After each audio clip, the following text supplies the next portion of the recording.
Salut, salut, une fois de plus les amis de bien et de la justice. C'est toujours votre humble serviteur Emmanuel Mayelo Nsambo, gardien du temple de la maisonnée de la CVV. En ce dimanche, je viens une fois de plus devant vous pour partager la parole de Dieu. Et en cette période trouble que nous vivons, quelqu'un qui n'aura pas besoin de la tranquillité, de la paix, est rare à trouver. Nous avons tous besoin de la paix. Nous parlons de la paix, nous entendons parler de la paix, nous entendons parler de la paix. Mais de quelle paix s'agit-il? Ici, aujourd'hui, je vais vous enseigner sur la véritable paix dans la vie d'un croyant disciple. La véritable paix dans la vie d'un croyant disciple. Notre thème annuel, vous savez que nous sommes encore en 2022, le thème directionnel inspiré par Dieu, enraciné et fondé dans l'amour pour vivre victorieusement. Avec le verset phare, Éphésiens 3, du verset 16 au verset 19, afin qu'il vous donne, selon la richesse de la gloire, d'être puissamment fortifié par son esprit dans l'homme intérieur, en sorte que Christ habite dans vos cœurs par la foi, afin qu'un temps enraciné et fondé dans l'amour, vous puissiez comprendre avec tous les saints quelle est la largeur, la longueur, la profondeur, la hauteur, et comprendre l'amour, connaître l'amour de Christ, qui surpasse de toute connaissance, en sorte que vous soyez remplis jusqu'à toute la plénitude de Dieu. Éphésiens 3, le verset 16 à 19, essayez de revoir ce verset durant toute l'année, car c'est le verset phare du thème directionnel que Dieu nous a inspiré. Enraciné et fondé dans l'amour pour vivre victorieusement. Mais quelqu'un ne vivra pas victorieusement s'il n'a pas de paix. Voilà. Je vais vous enseigner sur la véritable paix dans la vie d'un disciple. Une grande écriture qui apporte la paix dans la vie d'un croyant, dans les moments les plus difficiles, se trouve dans Ésaïe 26, le verset 3. C'est par là que je commence mon enseignement. Ésaïe 26, le verset 3, il est écrit ceci. « À celui qui est ferme dans ses sentiments, tu assures la paix parce qu'il se confie en toi. » Une belle parole. Une belle parole. Le dimanche dernier, nous avons travaillé la nouveauté de vie. Nous avons travaillé la bonne nouvelle. Si vous vous rappelez, la parole, elle est toujours nouvelle. Ésaïe a été écrite, cette parole a été écrite depuis combien d'années? Aujourd'hui, recevez-la encore avec des dispositions nouvelles, qu'elles soient kainos, merveilleux, vous voyez. Je relis pour vous ce passage qui est l'objet de notre étude aujourd'hui. Ésaïe 26, verset 3 dit ceci. « À celui qui est ferme dans ses sentiments, tu assures la paix parce qu'il se confie en toi. » J'ai regardé dans le Petit Robert, le dictionnaire français. J'ai lu plusieurs définitions du mot « sentiment » et j'ai prélevé deux qui m'ont semblé intéressants pour notre étude, pour notre enseignement aujourd'hui. La première définition dit que le sentiment, je définis le sentiment, hein. Le sentiment est un état, une disposition à être facilement ému ou touché. Ça, c'est le sentiment. La deuxième définition dit que le sentiment, c'est la manière de penser, d'apprécier. Celle-ci, cette définition est très intéressante. Je la relis pour vous. Le sentiment, c'est la manière de penser et d'apprécier. Là où la première définition dit que le sentiment est un état, une disposition à être facilement ému ou touché. Dans mes sentiments, emporté par mes sentiments. Mais ici, il est dit, c'est la manière de penser et d'apprécier. Autant que je peux être emporté mais il y a une manière que je peux apprécier ce que je reçois qui détermine mes sentiments. Et Ésaïe 26, 3 dit à celui qui est ferme dans ses sentiments, à celui qui est ferme dans ses sentiments, tu assures la paix. Il y a une fermeté dans les sentiments. Quel sentiment avez-vous par rapport à la parole de Dieu, par rapport aux promesses de Dieu? Comment êtes-vous dans ces sentiments pour que Dieu vous assure la paix? Ferme. Dieu dit, je crois, je ne bronche pas, je ne recule pas, je ne mélange pas, je crois, je suis ferme et je suis intrépide. Voilà. Dans cet enseignement, bien-aimé, vous qui êtes amis de bien et de la justice, qui aimez la bonne nouvelle dans notre centre, nous allons travailler 3 points concernant la paix. D'abord, nous allons voir qu'est-ce que la paix selon Dieu. Ensuite, nous allons voir comment nous pouvons recevoir cette paix. On parle de la paix aujourd'hui, la pseudo-paix aujourd'hui, la paix, la paix, la paix. Mais comment pouvons-nous recevoir la véritable paix selon Dieu? Et en troisième lieu, nous allons étudier comment une femme a maintenu une grande paix dans sa vie pendant une période qui pouvait compromettre même sa vie et la vie de toute sa famille. Vous voyez? Donc, pour le mot paix, par exemple, le même dictionnaire avec lequel je me suis documenté dit ceci: la paix, c'est le calme. La paix, d'abord, il est dit ceci: la paix, c'est un accord, c'est un concorde, un état d'une personne que rien ne trouble. Calme, repos, tranquillité. Tranquillité. Chez le beau temps, vous voyez, on essaye de se mettre un peu souple. État de l'âme qui n'est pas troublé par aucun conflit, aucune inquiétude, absence d'agitation, de bruit, paisible. Tout ça, ce sont les définitions du mot paix. C'est beaucoup, vous voyez. Cet enseignement est disponible dans notre site, vous pouvez voir, avec plein d'autres enseignements que nous rendons toujours disponibles. Vous pouvez y aller pour vous documenter, c'est très important. Et nous sommes, comme je vous avais dit, nous préparons la Pentecôte, ainsi de suite. Mais il y a aussi les enseignements passés que nous avons vus, dont les enseignements sont dans les sites. Par exemple, l'unique signification de l'ascension. Nous avons travaillé la résurrection, mais il y a l'ascension et la Pentecôte qui vient. Et vous voyez l'unique signification de l'ascension. Nous ne l'avons pas enseigné, mais vous pouvez aller dans notre site www.acvv.org pour trouver cet enseignement. Il est d'une importance capitale aussi en cette période. Donc, tout ce que je vais vous énumérer pour la paix, c'est vraiment beaucoup, vous voyez.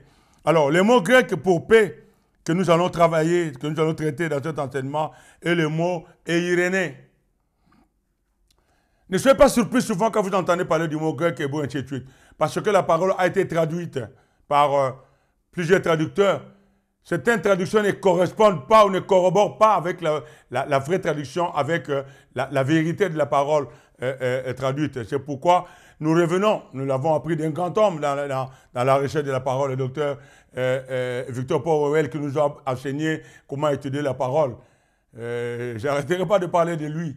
Vous voyez? Donc, nous parlons nous revenons à ces mots-là, parce que c'est le texte ancien, c'est le grec ancien qui reflète vraiment la vérité de cette parole que nous recevons aujourd'hui. Pour qu'elle soit vraiment, qu'elle concorde, il faut que nous revenions vraiment aux textes originaux. C'est ce que nous faisons aujourd'hui. Ce n'est pas pour nous vanter de connaître le grec ou l'hébreu. Je ne connais pas le grec de toute façon. Voilà. Donc, voilà tel que défini dans la concordance. Je disais, le mot grec eiréné, E-I-R-E accent circonflexe, N-E accent circonflexe. Et tel que défini dans une concordance en anglais, le mot paix signifie, ce mot eiréné signifie repos ou état de paix, tranquille. Vous voyez, ayant pour effet la sécurité. Ah, voilà. Vous voyez, une paix sans la sécurité est une pseudo-paix. Vous voyez, tel qu'influencé par le mot hébreu shalom. J'avais toujours entendu parler, j'ai quelqu'un, dès qu'on s'appelle, allô, oui, shalom, shalom. Vous voyez, beaucoup ne savent pas non plus ce que ce mot veut dire. C'est toujours la paix. Vous voyez, shalom, qui signifie un état de santé ou de bien-être. Bien. Shalom, shalom, je te souhaite du bien, du bien-être, vous voyez. La paix, la tranquillité. Voilà. Donc, eiréné dénote une condition de bien-être non troublée, non perturbée. Un autre dictionnaire déclare, je dis bien, j'ai beaucoup aimé cela aussi, que la paix est la liberté de pensées ou émotions troublantes ou oppressantes. Ceci veut dire que rien de ces pensées et de ces émotions troublantes ni oppressantes ne peut nous lier et nous empêcher de croire la parole de Dieu. Vous voyez, c'est lui qui est ferme dans ses sentiments. Tu assures la paix. Je suis ferme de mes sentiments. Mes sentiments ne sont pas au gré de mes au gré des circonstances. Non, non. Je ne suis pas troublé, je suis ferme. Que dit la parole de Dieu par rapport à telle situation? Comment pourrais-je bouger par rapport à cette situation? Nous allons voir ça. Merveilleux. Voyez.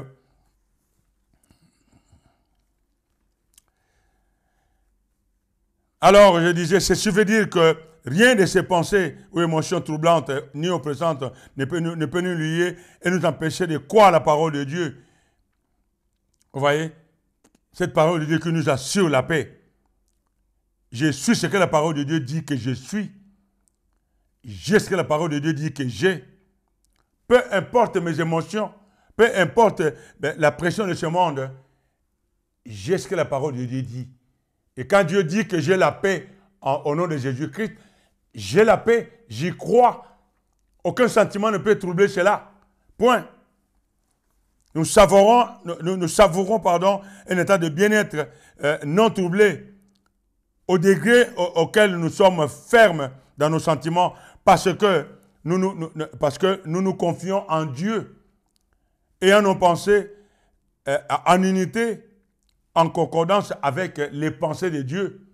Nous avons toujours parlé de ça. Vos pensées ne sont pas mes pensées, elles devaient être. Quand nos pensées sont les pensées de Dieu, Dieu qui aime que notre paix, nous serons dans la paix et la tranquillité. Diverses formes de paix sont hautement recherchées dans le monde. Les entreprises, les industriels mettent l'argent sur la publicité, sur des choses. Vous voulez la paix? Prenez ceci. Vous voulez la paix? Prenez cela. Vous voulez la paix? Prenez le produit. Ils dépensent de l'argent. Aucun de tout ce que nous pouvons voir n'est comparable à la paix, la seule paix que Dieu peut assurer. Dieu seul assure la paix. Même dans les moments difficiles où nous ne sommes pas en bonne santé, nous perdons la paix. Mais nous avons toujours cette paix-là intérieure. Ils nous vantent des médicaments, par exemple. Je l'ai toujours dit. Ils nous vantent des spécialistes. Bien sûr, nous allons voir ces spécialistes. Bien sûr, nous prenons ces médicaments. Ils ne font que traiter. Mais c'est Dieu qui guérit. Et c'est cette guérison de Dieu qui nous donne la véritable paix. Voilà la véritable paix dans la vie d'un disciple. C'est ce que nous travaillons aujourd'hui. Vous voyez? En enseignant ses disciples, Jésus-Christ a partagé la distinction entre une paix selon Dieu et une pseudo-paix selon le monde. Regardez dans Jean 14, verset 27. Il a dit ceci, « Je vous laisse la paix. Et Irénée, je vous donne ma paix. Et Irénée, je ne vous la donne pas comme le monde donne. Une pseudo-paix. Que votre cœur ne se trouble point. » Ça veut dire que votre cœur ne soit point secoué, ne soit point agité, ne soit point perturbé par des émotions variées et ne s'alarme point. C'est merveilleux. C'est merveilleux. La seule et l'unique paix de Dieu dans notre vie en tant que disciples. Ici encore, nous voyons qu'une véritable paix est de savourer une liberté, c'est-à-dire aucune émotion inquiétante, ni aucune pensée troublante et oppressante ne peut m'empêcher de vivre la paix de Dieu. Je peux être secoué par des circonstances. Je dis, qu'est-ce que la parole de Dieu dit? Crois en la parole de Dieu. Qu'est-ce que la parole de Dieu dit? Sois patient. Qu'est-ce que la parole de Dieu dit? Aie de l'amour. Qu'est-ce que la parole de Dieu dit? Évite ceci, évite. Peu importe les situations, cette paix-là intérieure de Dieu n'est comparable à aucune paix. Et la paix du monde, la paix du monde que le monde promet coûte très cher. La paix de Dieu est gratuite. Elle vaut de l'or, mais elle est gratuite. Merveilleux. Maintenant que nous avons vu ce que veut dire une paix authentique, voyons maintenant, comme j'ai dit, comment recevoir cette paix. Je vous ai dit que nous allons travailler toutes ces parties dans mon enseignement. Comment recevoir cette paix? Allons dans Philippiens 4. Nous allons lire le verset 6 et le verset 7. Un passage que vous connaissez, que j'aime beaucoup. Philippiens 4, le verset 6 et le verset 7. Il est dit ceci. Ne vous inquiétez donc, ne vous inquiétez de rien. Mais en toute chose, faites connaître vos besoins à Dieu par des prières et des supplications avec des actions de grâce. Et la paix de Dieu est Irénée. Et la paix de Dieu qui surpasse toute intelligence gardera vos cœurs et vos pensées en Jésus-Christ.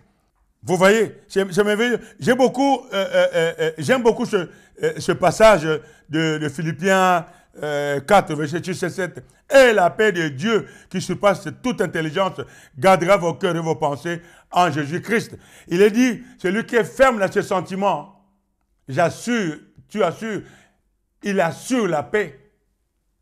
C'est fantastique. Vous voyez, c'est fantastique. L'homme peut beau se vanter de tout ce qu'il veut par son intelligence, que d'ailleurs lui-même, Dieu a donné. L'intelligence vient de Dieu. Ce n'est que vanité de vanité. Ce n'est que la chair. Il n'y a pas une paix qui vale mieux que la paix de Dieu. Romains 8, verset 6 dit ceci. Et l'affection de la chair, c'est la mort, tandis que l'affection de l'esprit, c'est la vie et la paix. Nous nous affectionnons aux choses d'en haut. Et la véritable paix ne vient que de Dieu. Ceux qui cherchent la paix ailleurs que dans la parole de Dieu ou que dans le cœur de Dieu trouvent une pseudo-paix. Et elle coûte cher. Et elle ne vaut rien. En tant que disciples, quand les soucis de la vie frappent dans notre vie, nous avons la capacité d'ajuster nos pensées et ne pas permettre à des pensées charnelles de se loger dans nos intelligences. Nous renouvelons nos intelligences à la vérité de la parole de Dieu. Et le résultat est que la paix de Dieu s'étendra au-delà de ce cas, ça ira au-delà de notre intelligence. Ça ira, on aura mieux que nous pouvons imaginer. Vous voyez? Surpassant notre entendement même. Je dis, mais comment je peux vivre comme ça? Comment je puis supporter cette situation? Ah, Dieu est merveilleux. Dieu, la parole de Dieu, non, est incomparable. C'est que par la parole de Dieu. Vous voyez? Cette paix authentique et irénée surpasse de loin notre compréhension humaine. Elle gardera nos cœurs et nos pensées. Cette paix authentique surpasse de loin le pseudo-paix du monde. Cette paix gardera nos pensées en Jésus-Christ. C'est lui qui est en nous. C'est Dieu en Christ en nous. Cette puissance, il est impossible que nous vivions autrement que la volonté de Dieu si nous croyons que Christ est en nous. Colossiens 3, s'il vous plaît. Le verset 15.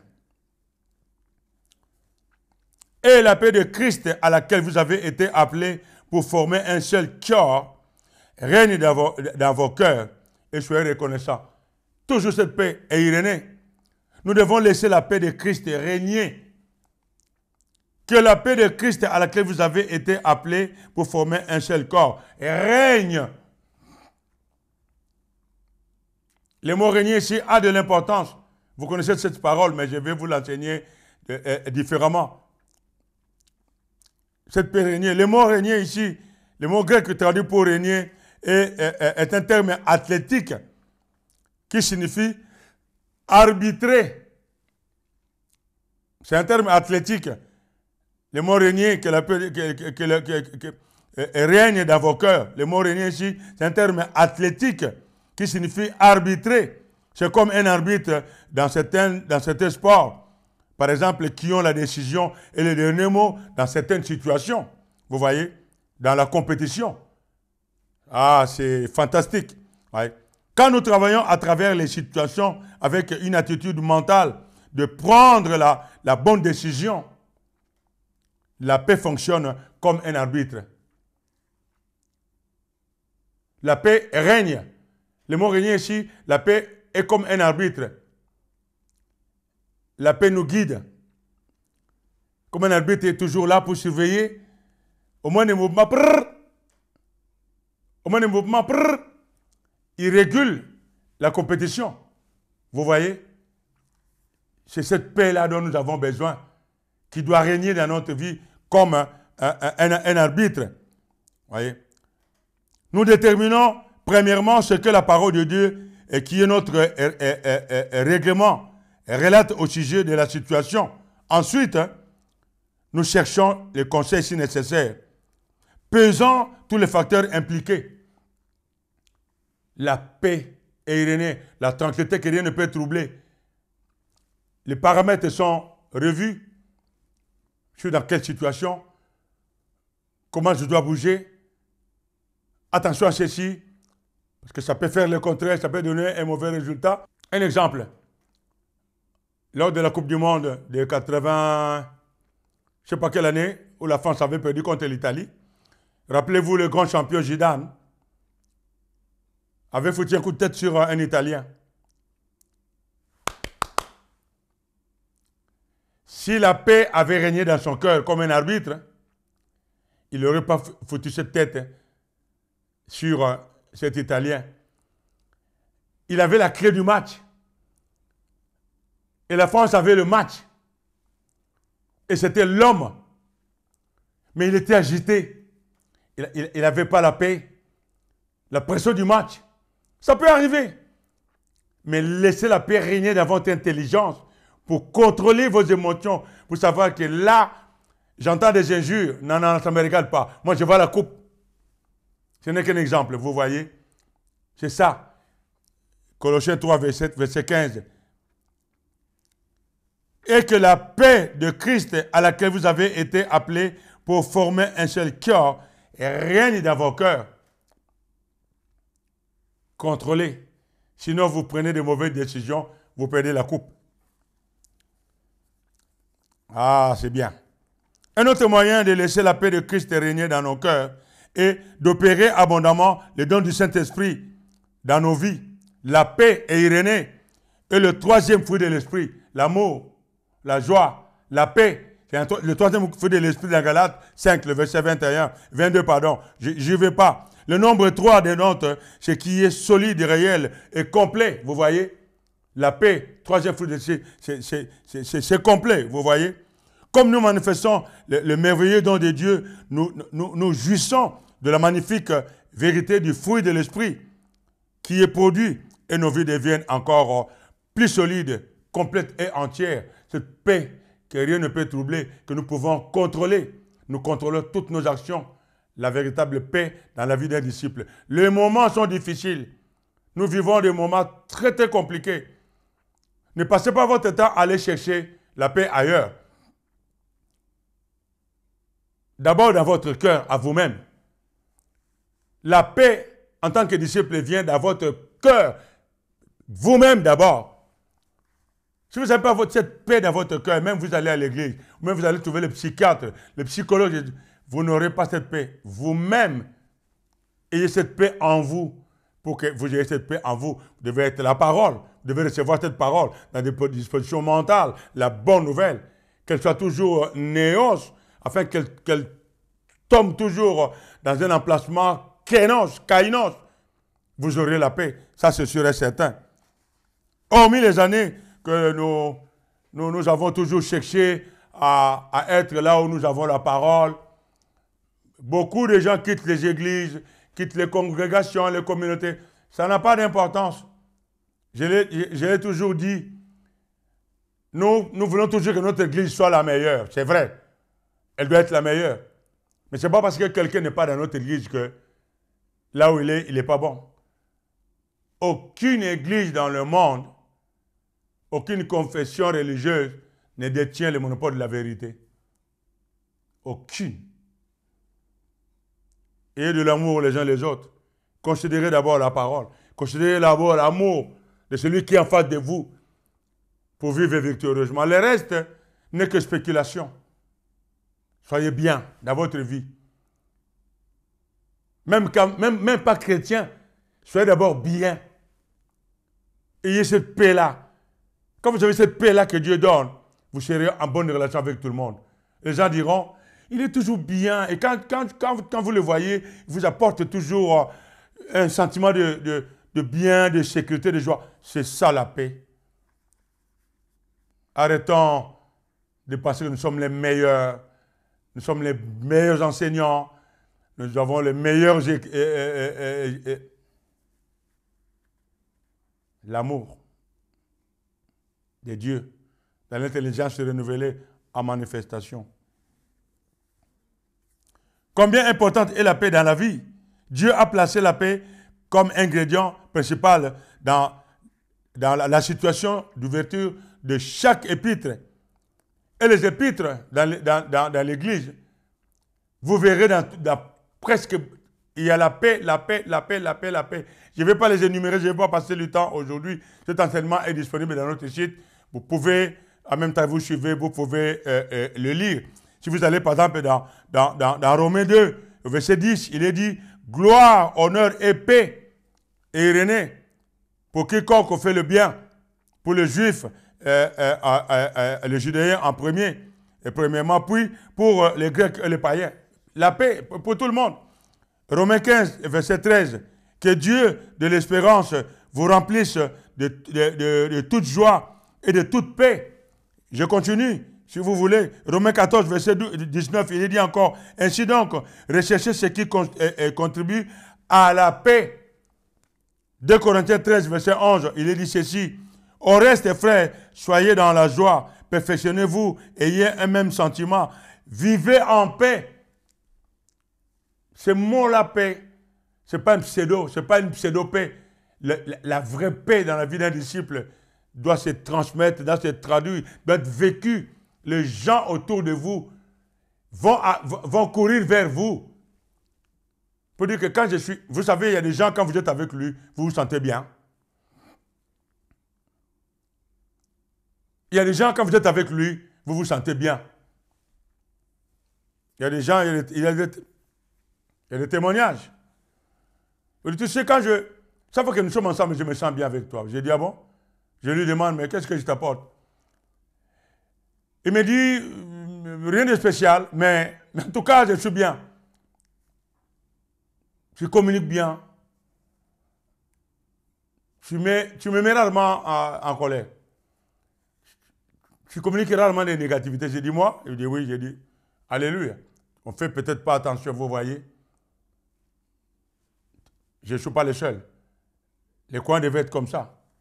Peut-être un petit rien suffit, mais à partir du moment où quelqu'un peut témoigner, ça a de l'importance. Nous pouvons lire, par exemple, encore dans Ephésiens 1, le verset 1 au verset 3, Philippiens 4, verset 9, ce que vous avez appris, reçu et entendu de moi, et que vous avez vu en moi, particulier, et le Dieu de paix, cette paix que rien ne peut troubler et irénée. Vous allez encore dans 1 Thessaloniciens 5, le verset 13, vous voyez la paix. 2 Timothée 2, le verset 22, vous voyez la paix. Vous voyez. Romains 10, le verset 15b. Et qu'ils sont beaux les pieds de ceux qui annoncent la paix. Qui sont beaux, les pieds de ceux qui annoncent la paix. Qui annonce la paix? C'est vous et moi. Nous annonçons la paix, nous annonçons la parole de Dieu, la bonne nouvelle. Que les gens trouvent la paix. Nous ne passons pas de temps, vous savez. Nous ne vendons pas cette parole.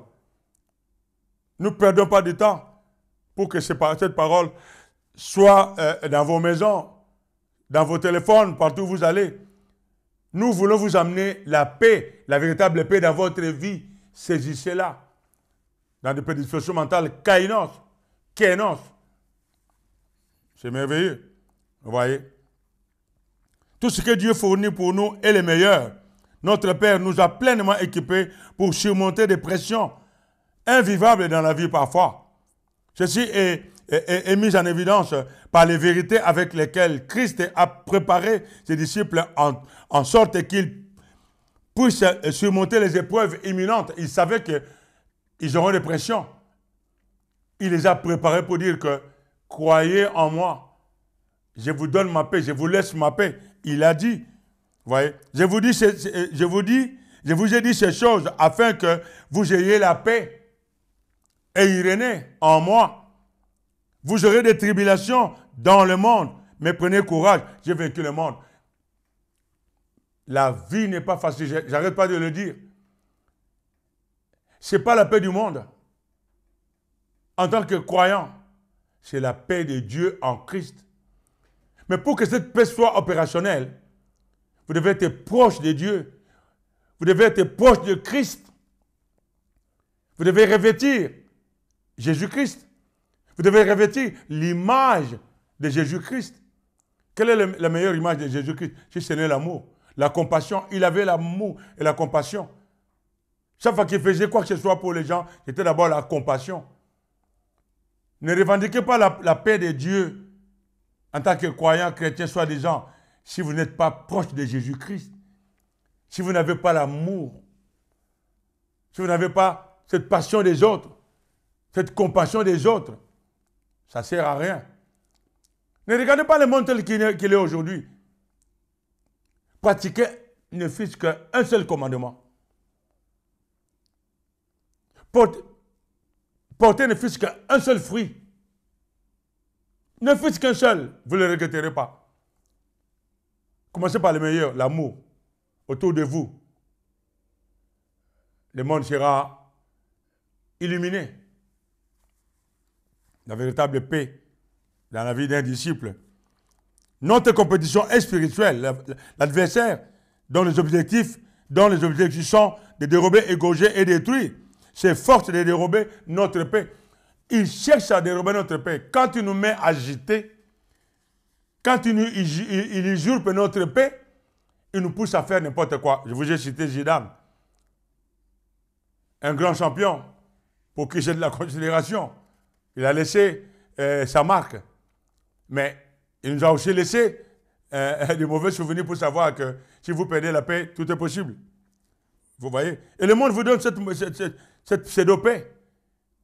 Croyant que vous voulez la paix, et nous avons toujours entendu, celui qui veut la paix, il prépare la guerre. Je ne sais pas comment un croyant, un chrétien peut comprendre cette parole-là. Moi, je ne dirais jamais à quelqu'un, si tu veux la paix, prépare la guerre. Je n'ai pas besoin.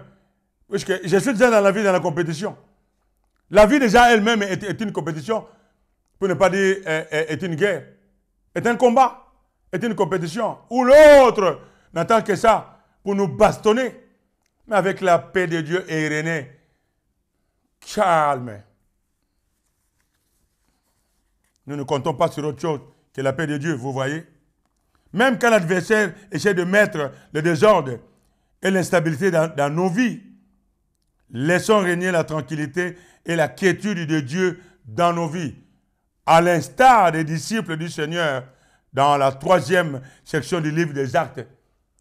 Même à cette époque-là où les apôtres ont vécu des tribulations que nous ne vivons jamais aujourd'hui en tant que disciples de Jésus-Christ, ils ont eu la garantie, ils ont eu cette paix-là.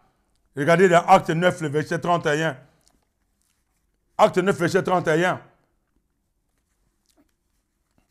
Nous travaillerons prochainement le livre des Actes pour comprendre que nous, les disciples de Jésus-Christ aujourd'hui, qui vivons le premier siècle, comment pouvons-nous tirer les exemples de ceux-là qui ont vécu à cette époque-là où leur vie était même en danger, rien qu'en citant le nom de Jésus-Christ, en portant le nom des chrétiens. Nous allons travailler ces choses-là, vous voyez. Acte 9, verset 31, il est dit, l'Église était en paix et il régnait dans toute la Judée, la Galilée et la Samarie, s'édifiant en marchant dans la crainte, le respect du Seigneur. Et elle s'accroissait par l'assistance du Saint-Esprit. La paix a accompagné la croissance. Quelqu'un qui a la paix dans sa vie, il a la croissance. Il n'est pas agité. Il contrôle chaque chose qu'il fait. Il n'est pas pressé. Cette paix l'oriente dans de bonnes décisions. La véritable paix dans la vie d'un disciple. Soyez ferme dans vos sentiments. Attention, vous croyants, vous manquez de fermeté dans vos sentiments. Aujourd'hui, tu es croyant.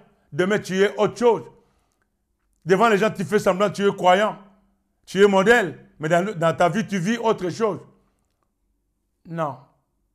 Vivez vraiment comme des croyants. Il y a des gens qui ne sont pas croyants, qui ne sont pas chrétiens. Mais ils vivent bien. Ce sont des modèles. Quand vous leur demandez, ils ne sont pas chrétiens.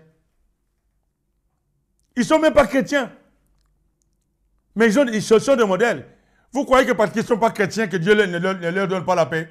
Détrompez-vous. Ils croient ce que Dieu a dit.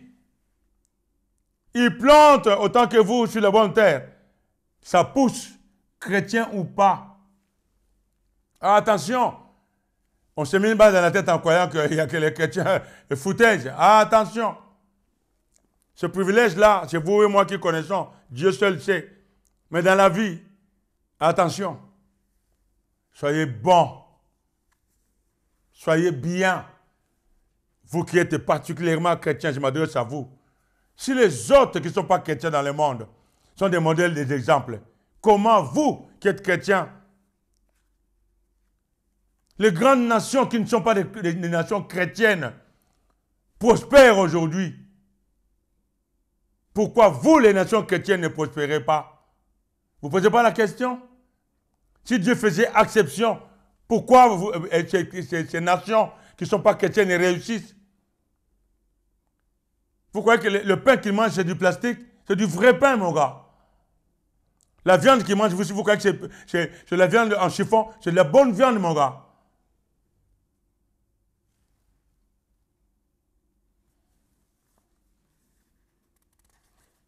Regardons le troisième point.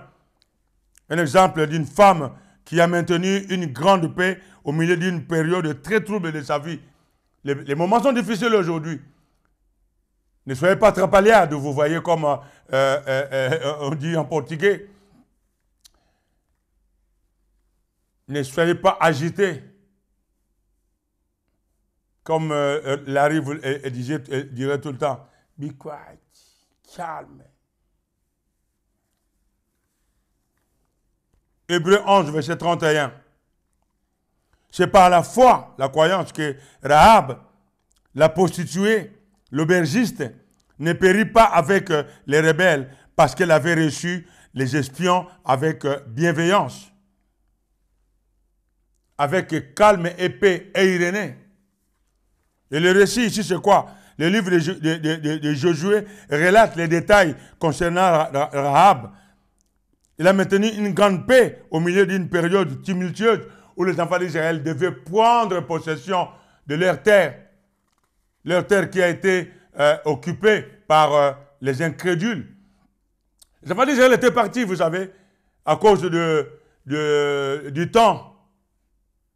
Et les autres ont occupé leur terre. Quand Dieu dit, c'est votre terre, je vous la donnerai, Dieu vous donnera. Croyez en Dieu. Ayez cette paix. Et soyez fermes dans vos convictions. Soyez fermes. Dieu vous assurera cette paix. Pour beaucoup de gens qui sont ailleurs que dans leur pays, ils rentreront un jour pour certains, d'autres ne rentreront pas.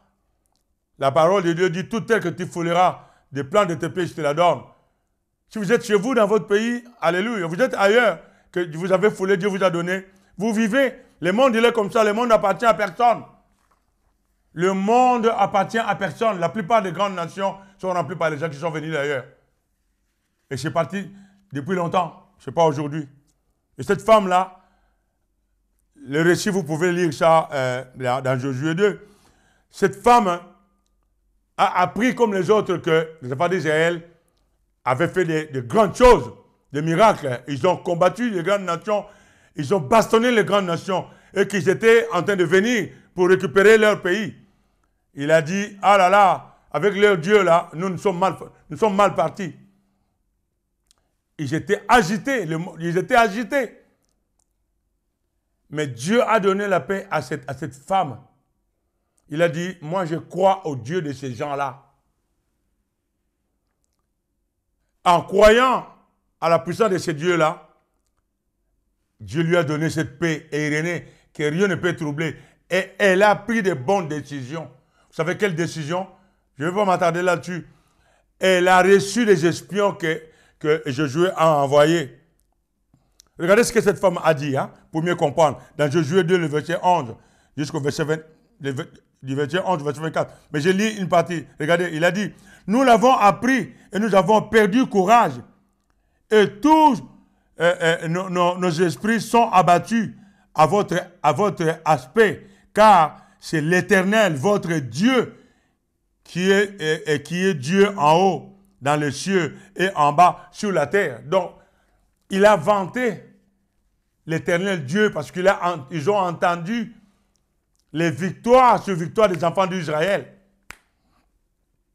Il a dit, qu'est-ce que je dois faire pour sauver ma famille? Et Dieu lui a donné la paix et que rien ne peut troubler. Et il a pris une bonne décision pendant que le monde était dans l'agitation. Nous sommes dans des guerres aujourd'hui. Combien peuvent prendre ces décisions? D'autres ne sont pas en guerre. Mais nous avons la guerre intérieure, chacun de nous aussi, et en pleine compétition, en pleine guerre, tout le temps. Des grandes décisions à prendre pour faire parfois, pour tenir dans la vie.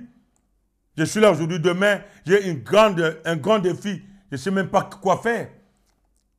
Et tu as le téléphone que demain, si tu ne fais pas ceci, sache que, mais Papa Céleste, je fais quoi?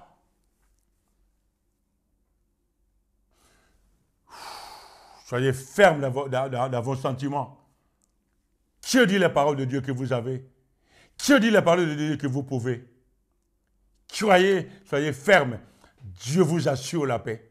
Sûr, comme elle a assuré la paix à cette femme-là. Et la réponse de Rahab dans cet instant, dans cet intense moment, face à face avec les deux Israélites qui sont venus, est une illustration, un bel exemple qui peut nous inspirer. Il a reçu les espions qui étaient venus explorer Jéricho pour voir comment ils vont s'y prendre. Et ils ont appris qu'il y a des espions qui sont en ville. Ils ont fait la chasse aux espions. Cette femme-là a dit, si ces espions-là sont arrêtés, ça peut faire mal. Quand ils vont venir, nous ne savons pas qu'est-ce qui va arriver. Cette femme-là a acheté la garantie. Après, il a protégé les espions chez elle. Il a demandé une garantie. La garantie de la sécurité. La paix apporte la sécurité. Ils lui ont dit, on t'épargnera la vie. On épargnera la vie à ta famille.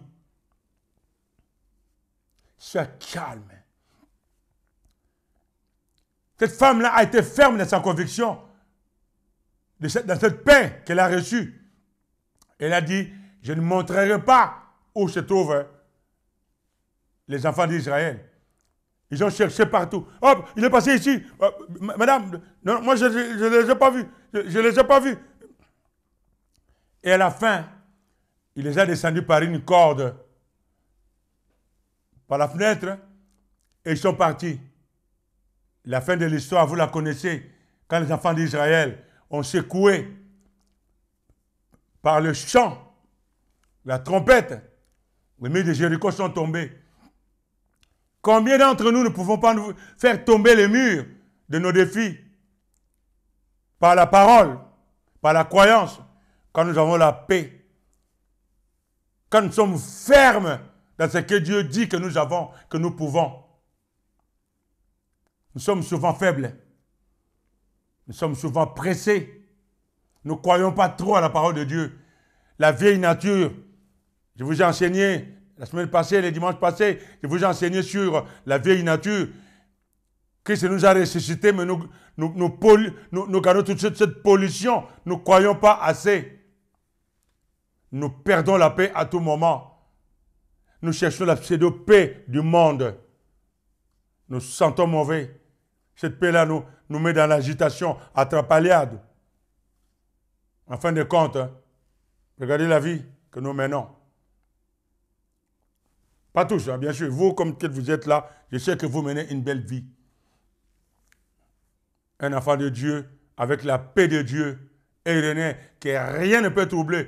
Peu importe les situations dans lesquelles vous vous retrouverez. Dites-vous, j'ai la paix de Dieu. Philippiens 4. Faites connaître vos besoins à Dieu, pas de prières, avec direction de grâce. Et la paix de Dieu qui surpasse toutes choses gardera vos cœurs en Jésus-Christ. C'est garanti. La vie n'est pas facile, nous le savons. Mais cette paix qui coûte cher, elle est difficile à trouver, vous savez. Combien la cherchent aujourd'hui dans les hôpitaux? Combien la cherchent aujourd'hui dans la rue? Sans emploi, sans travail, sans ceci, cela. Ils n'en peuvent pas. D'autres ne trouvent pas de sommeil. Ils ont tout. Ils ne dorment pas, ils ne dorment pas. Chacun a son besoin. Chacun cherche. Il y a ceux qui perdent espoir aujourd'hui. Papa, quand est-ce que j'aurai cet argent? Quand est-ce que j'aurai ces enfants? Quand est-ce que j'aurai mon mari? Quand est-ce que j'aurai une femme aussi? Quand est-ce que j'aurai aussi une famille? Quand est-ce que... Ne perdez pas la foi. Ayez la paix. Soyez ferme que Dieu accomplira. Habakkuk 3, 2. Cette prophétie se réalisera. Dieu vous donnera. Vous voyez? C'est merveilleux pour conclure. Donc, vous savez, la paix, ça me rappelle quelque chose que quelqu'un m'a dit. J'étais en Angola. Il a fait la formation de sapeur-pompier. Et ce qui l'avait frappé, c'est lui qui m'a témoigné, ce qui l'avait frappé, c'est que dès qu'ils arrivaient, les nouvelles recrues qui venaient pour la première fois faire ce métier, on leur faisait d'abord lire quelque chose qui est affiché à l'entrée. Il y avait des affiches qui étaient là. D'abord, on leur faisait lire ces affiches-là à l'entrée. Toutes les règles de conduite à respecter dans ce métier de soldat de feu. C'était là. Vous devez d'abord lire tous, avant toute chose. Mais ce qui l'a frappé, celui qui m'a parlé de ça en Angola, celui qui l'a frappé, c'est que c'est surtout la règle numéro 1 parmi une douzaine. Je suis en train de conclure mon enseignement. La règle numéro 1, il est dit ceci, règle numéro 1, lors d'un incendie, gardez son calme. Il y a plein de règles qui... La règle numéro 1, et 1, ce n'est pas n'importe quoi, vous savez. Le chiffre 1, c'est Dieu. Règle numéro 1, lors d'un incendie, gardez son calme.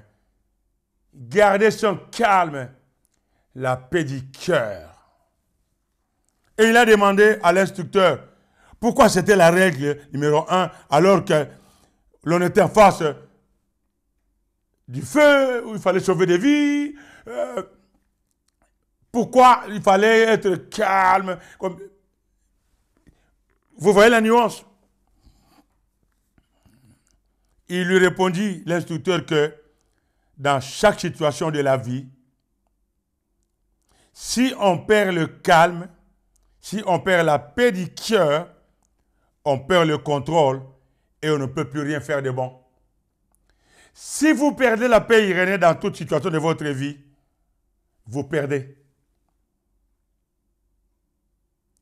Si vous perdez la paix dans votre vie, cette paix irénée que rien ne peut troubler, que seul Dieu donne par sa parole, si vous la perdez, terminez. Vous ferez tout ce que vous voulez, sauf ce que Dieu veut. Gardez votre calme. Croyez en cette paix que Dieu seul peut donner. Jésus-Christ a dit à ses disciples, vous aurez des tribulations. Croyez en moi, je vous laisse ma paix. Peu importe le manque que vous pouvez avoir, autant que ça durera, gardez votre calme. Contrôlez la situation. C'est facile à dire, hein? Vous pouvez dire, c'est facile à dire, hein? Mais vivre, c'est autre chose. Vous pouvez. Vous pouvez. Nous pouvons, en tant que croyants. La parole, elle est nouvelle, elle est néos, elle ne ment pas. Ajustez. C'est à nous de la rendre nouvelle. Cliquez. Faites la mise à jour. Cette paix-là apportera du fruit dans notre vie. Vous voyez? Donc, il fallait garder tout son calme et contrôler ses décisions avant d'agir. Il fallait même... l'instructeur lui a dit même que depuis qu'il était dans ce métier, c'est la première fois que quelqu'un qui rentre pour commencer à prendre ce métier lui pose la question devant la liste de ses règles. Vous voyez? Même l'instructeur était surpris et étonné. Et puis, il était quelque chose d'attiré dans son intelligence. Jamais, quand les gens viennent, on leur dit, lisez les instructions, les premières règles, les gens ils lisent. Ok, vous avez compris? Ok. Vous avez compris? Ok. Vous avez compris? Ok. Ça passe. C'est la première fois que depuis qu'il est instructeur, quelqu'un est revenu vers lui pour lui dire pourquoi seulement le calme. La paix irénée doit être la première règle. Vous avez eu la réponse. Donc, si nous revenons dans la suite du récit de Rahab, et qui a reçu les deux hommes en paix et les a cachés au roi de Jéricho qui les cherchait. Ensuite, elle les a, elle et les deux hommes ont fait le serment qu'elle ne dirait pas un mot de leur affaire en échange de la paix qui leur garantit, de la sécurité qui leur garantit quand les enfants d'Israël prendront le pouvoir, reprendront leur pays. Et dans Josué 6, verset 5, nous voyons jusqu'à la suite que les enfants d'Israël ont pris Jéricho, ils ont préservé Rahab et toute sa famille. Dieu ne préservera pas votre famille comparé à ce qui... Il y a des situations qui peuvent être comparables. Dieu préservera vos acquis dans certaines situations quand vous gardez la paix. Et la paix, partagez-la aussi. Les mêmes gens que vous garderez dans vos maisons ou à qui vous apporterez de l'aide quand ils seront en manque. Les mêmes gens qui vous diront que je suis en paix avec quand je suis avec vous, avec votre compagnie. Dieu vous gardera. Dieu vous rendra. Dieu sauvera vos affaires. Vous ne savez pas. Voilà, bien-aimé. Voilà, bien-aimé. Dieu désire que la paix, cette condition de bien-être non troublé, abonde dans nos vies. Nous le faisons en nous affectionnant aux choses de l'esprit, priant, demeurant reconnaissants, renouvelant nos intelligences, restant fermes dans nos convictions de ce que la parole de Dieu dit, et opérant les dons du Saint-Esprit, en priant beaucoup, en parlant en langue, laissant notre paix régner, laissant notre paix arbitrer nos sentiments et nos décisions. Ah, alléluia. Nous permettons premièrement à la paix de prévaloir dans nos propres vies quand nous faisons sa volonté, bien sûr la volonté de Dieu. Quand la paix est implantée profondément au-delà de nous, nous pouvons avoir du repos. Malgré n'importe quelle attaque de l'adversaire, nous allons du repos. En poursuivant la paix, nous pouvons constamment surmonter les désordres et la pression qui existent dans ce monde aujourd'hui. Je ne vais pas recommencer l'enseignement. Vous savez ce que nous vivons aujourd'hui. Nous savourons la tranquillité et la satisfaction de Dieu par sa paix qui est comparable à aucune autre paix. Et nous prenons de bonnes décisions qui résultent de cette conviction que nous avons, de cette fermeté que nous avons à croire à la parole de Dieu contre ce que le diable va nous présenter. Continuons donc de bâtir notre confiance et de nous focaliser sur Dieu en manifestant la paix de manière plus soutenue dans nos vies et dans nos communions, dans les jours qui viennent, dans les mois qui viennent et dans les années qui viennent. Ce qui se passe aujourd'hui passera.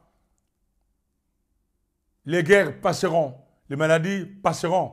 Si Christ ne revient pas, nous vivrons cette paix que Dieu nous a promise, que cette paix que rien ne peut troubler, car elle est garantie par lui-même qui a créé les cieux et la terre, qui est en nous, en Christ en nous. Père, je te rends grâce pour ta parole et cette paix que tu nous garantis, que tu garantis à chacun de tes enfants. Merci Dieu, car le monde promet et donne la paix, mais cette paix n'a rien à voir avec la paix que toi seul Dieu donne, la véritable paix qui permet à tes enfants de prendre de bonnes décisions et de vivre constamment ta parole, de tenir ferme et de rester ferme et convaincu dans ta parole. Merci Père pour ce que cette paix amène dans nos vies, afin que nous puissions vivre dignement comme enfants de Dieu, afin que nous puissions vivre dignement comme étant tes bien-aimés. Voilà ce que tu veux pour nous, en faisant du bien. Et ce bien nous revient toujours, ce bien paye toujours, comme cette femme qui a eu cette paix, qui a eu une bonne décision de protéger tes anges. Et elle a été préservée, elle et toute sa famille. Merci pour la compréhension de ta parole à toute personne qui assiste tous les dimanches au centre de la bonne nouvelle. Que tu bénis au nom de Jésus-Christ. Amen.